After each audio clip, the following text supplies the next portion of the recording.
बिस्मिल्लाहिर्रहमानिर्रहीम। अस्सलाम वालेकुम। ODE का हम नेक्स्ट टॉपिक देखते हैं। हम non homogeneous differential equation solve कर रहे थे।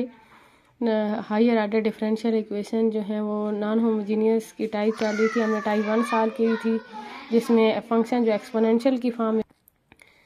आज हमारे पास सेकंड टाइप है कि अगर हमारे पास एफ ऑफ एक्स जो है वो non homogeneous higher order differential equation में अगर फंक्शन साइन या कास की फॉर्म में आ जाए तो हम पर्टिकुलर सोल्यूशन कैसे फाइंड करेंगे। पर्टिकुलर सोल्यूशन फाइंड करने का तरीका क्या था, क्या फॉर्म बनती है F of x divided by F of D.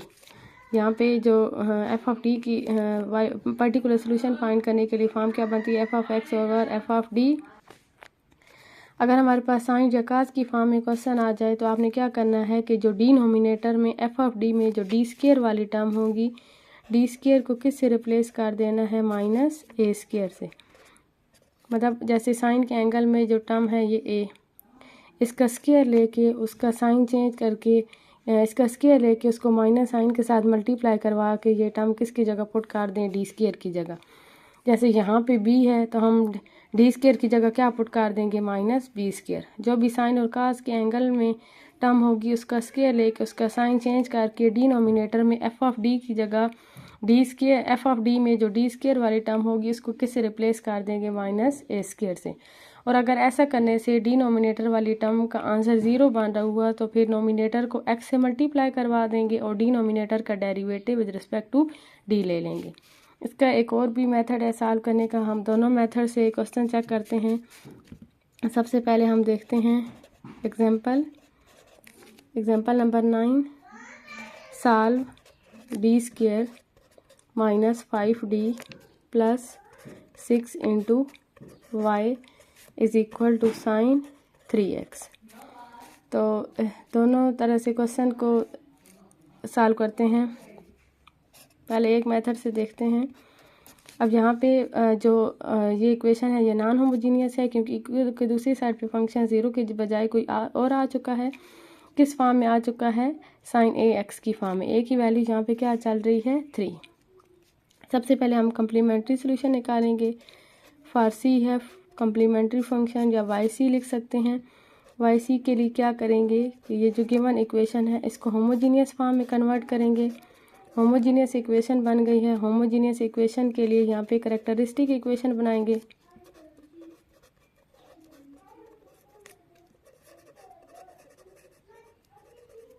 Characteristic equation क्या बन जाएगी, d square minus 5d plus 6 is equal to 0। इसके फैक्टर्स बना लें।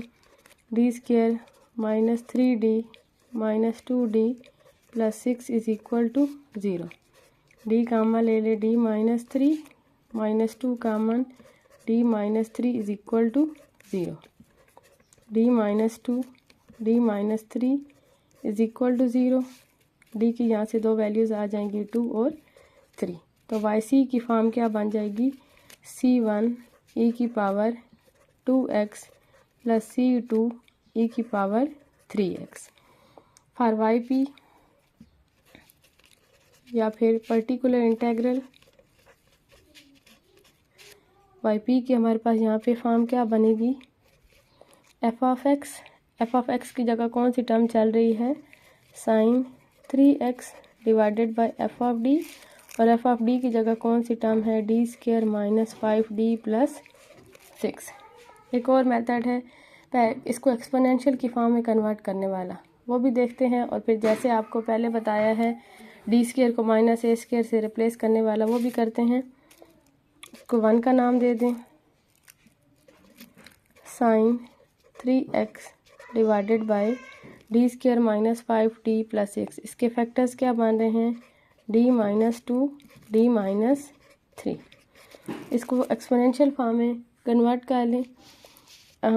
हमने फार्मूला पढ़ा हुआ है e की पावर आयोटा थीटा किसकी इक्वल होता है, cos theta plus iota sine theta. तो हम इसे एक्सपोनेंशियल फॉर्म में कन्वर्ट कर लेंगे।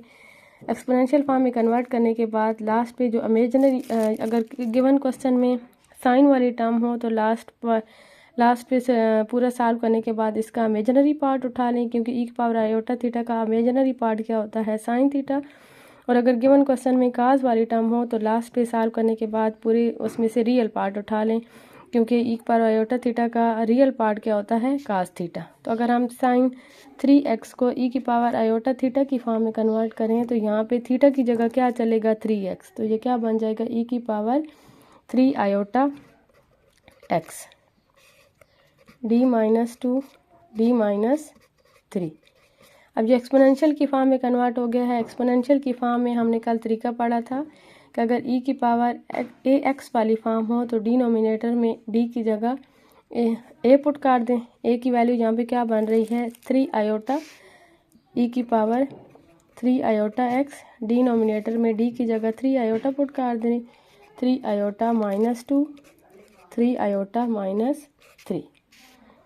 इन दोनों टर्म्स को मल्टीप्लाई करवाने के बाद और फिर डिनोमिनेटर में से आयोटा ख़त्म करने के लिए इसके कॉन्जुगेट से मल्टीप्लाई डिवाइड करने के बाद यहाँ पे हमारे पास ये टर्म आ जाएगी -1 + 5 आयोटा डिवाइडेड बाय 78 ई की पावर 3 आयोटा x। इन दोनों टर्म्स को मल्टीप्लाई करवा दें, पूरी टर्म का आंसर आयोटा की फॉर्म में आ जाएगा। फिर इसके कॉन्जुगेट से मल्टीप्लाई और डिवाइड कर दें तो हमारे पास ये फॉर्म बन जाएगी -1 + 5 iota divided by 78 -1 divided by 78 + 5 divided by 78 iota e की पावर 3 आयोटा x।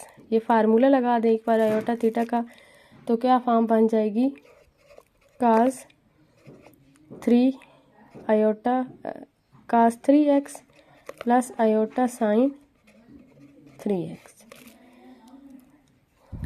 हम इसको यहाँ से ऐसे भी चला सकते हैं क्योंकि हमने साइन को ई की पावर 3x में कन्वर्ट किया है। तो साइन जो है ई की पावर आयोटा थीटा का कौन सा पार्ट होता है, इमेजिनरी पार्ट। तो हम साथ ये भी मेंशन कर सकते हैं इमेजिनरी पार्ट ऑफ ई की पावर 3 आयोटा x, क्योंकि ई की पावर 3 आयोटा x अगर हम यहाँ से लिखें ना इमेजिनरी पार्ट ऑफ ई की पावर आयोटा थीटा तो वो किसकी इक्वल आ जाएगा, साइन थीटा। तो इस वजह से हम साइन 3x की जगह क्या चला सकते हैं, इमेजिनरी पार्ट ऑफ ई की पावर आयोटा थीटा। और यहाँ पे थीटा की जगह क्या आ रहा है, 3x इमेजिनरी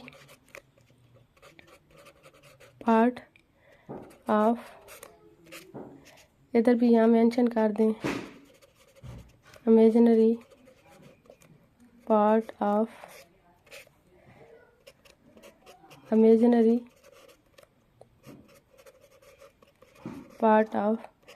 अब यहाँ पे इमेजिनरी पार्ट उठा लें। यहाँ से इमेजिनरी पार्ट कैसे आ सकता है, जब हम -1/78 को साइन 3x से मल्टीप्लाई करवाएंगे, -1/78 साइन 3x, और जब ये आयोटा वाली टर्म को इससे मल्टीप्लाई करवाएंगे 5/78 cos 3x। इन दोनों को मल्टीप्लाई करवा दें, दो टर्म्स रियल पार्ट की आ रही होंगी, दो इमेजिनरी पार्ट की आ रही होंगी। इमेजिनरी पार्ट वाली टर्म्स क्या आ जाएंगी, -1/78 साइन 3x + 5/78 cos x। तो ये हमारे पास क्या आ गया है, yp। जनरल सोल्यूशन फाइंड करने के लिए yc को yp में ऐड कर लें।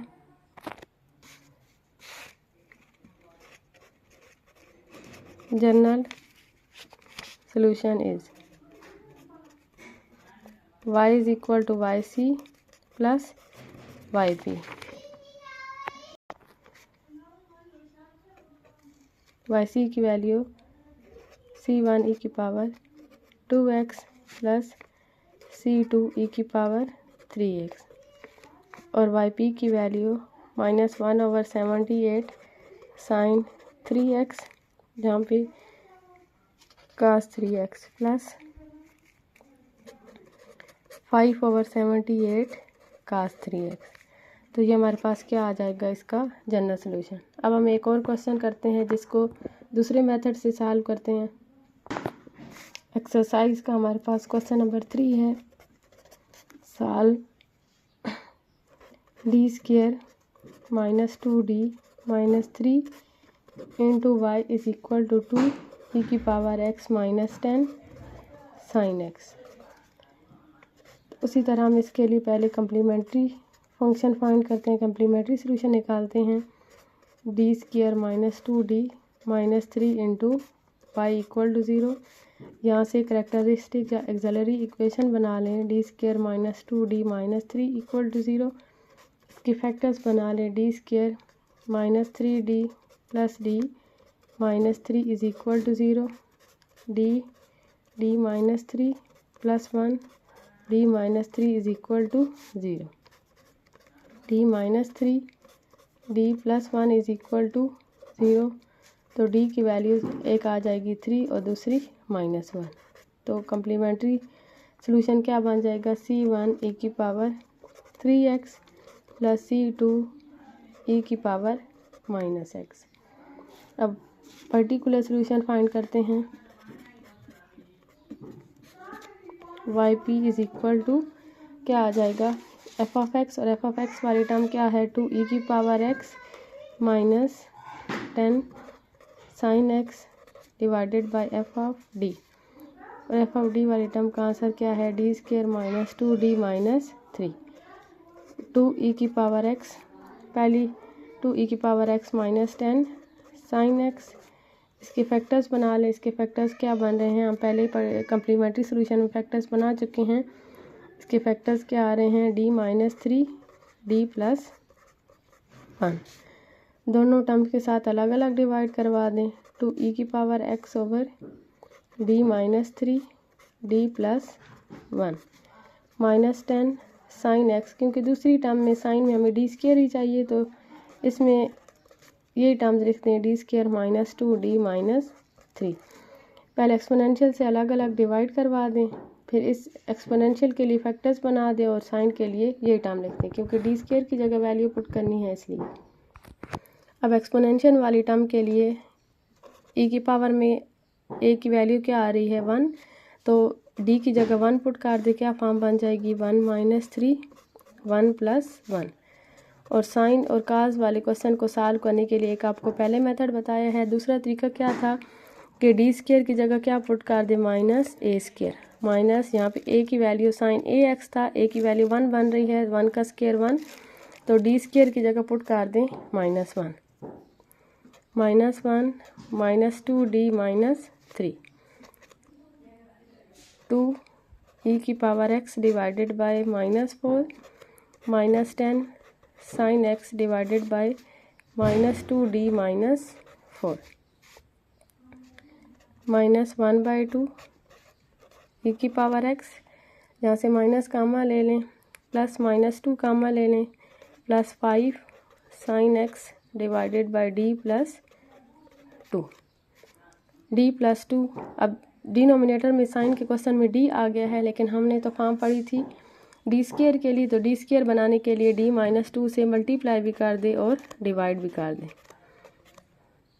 d minus 2 divided by d plus 2 d minus 2, साथ कांस्टेंट क्या आ जाएगा, साथ टर्म क्या आ जाएगी 5 साइन x, -1/2 e की power x plus d minus 2 divided by d square minus 4, 5 sine x, -1/2 e की power x plus d minus 2, D square की जगह अब हम क्या पुट करेंगे -1 -4 इंटू 5 साइन x, ये क्या बन जाएगा -5, 5 इस 5 से कैंसिल, -1/2 e की power x minus d minus 2 into sine x, -1/2 e की पावर x माइनस d का मतलब क्या है डेरिवेटिव, तो साइन x का derivative cos x minus cos x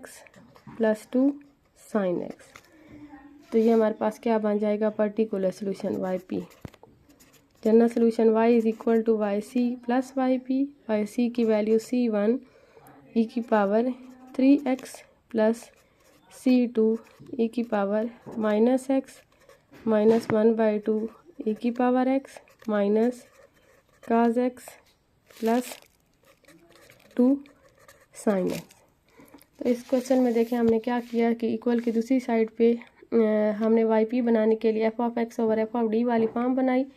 जो f ऑफ d वाली फॉर्म थी, एक तो एक्सपोनेंशियल वाला फंक्शन था, उसके लिए इसके फैक्टर्स बना के एक्सपोनेंशियल के साथ डिवाइड कर दिया और साइन के साथ एज इट इज़ पूरी टर्म को डिवाइड कर दिया।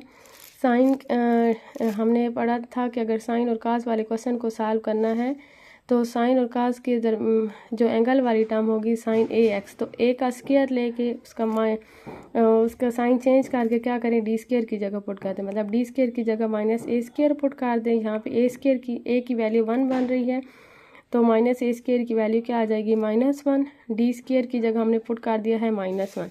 अभी भी डिनोमिनेटर में डी बच रहा था, तो डी को ख़त्म करने के लिए हमने डी स्क्वायर वाली फॉर्म बनाने के लिए d-2 से मल्टीप्लाई भी कर दिया है और डिवाइड भी कर दिया।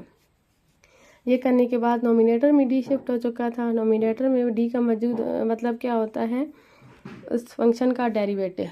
यहाँ पे डी कहीं सिर्फ जैसे ये आ गया डी साइन एक्स, इसका मतलब क्या होगा, डेरिवेटिव, और 1/d डेरिवेटिव का रेसिप्रोकल, और डेरिवेटिव के रेसिप्रोकल का मतलब क्या होता है, इंटीग्रेशन। अगर कहीं आ गया डी साइन एक्स, तो इसका क्या करना है, डेरिवेटिव ले लेना है। 1/d कहीं अब यहाँ पे तो d+2 था, तो अलग अलग नहीं कर सकते थे, इसलिए हमने d-2 से मल्टीप्लाई करवाया है। सिर्फ 1/d आ गया तो इस टर्म की इंटीग्रेशन ले लें, साइन की इंटीग्रेशन माइनस का। अगर सिर्फ 1/d वाली फॉर्म आती है तो इंटीग्रेशन ले लें, उसके साथ कोई और कांस्टेंट भी ऐड या सब्ट्रैक्ट हो रहा है, तो फिर डी स्क्वायर बनाने के लिए जैसे d+2 था, हमने d-2 से मल्टीप्लाई कर दिया, इस तरह डी स्क्वायर वाली फॉर्म बना लें।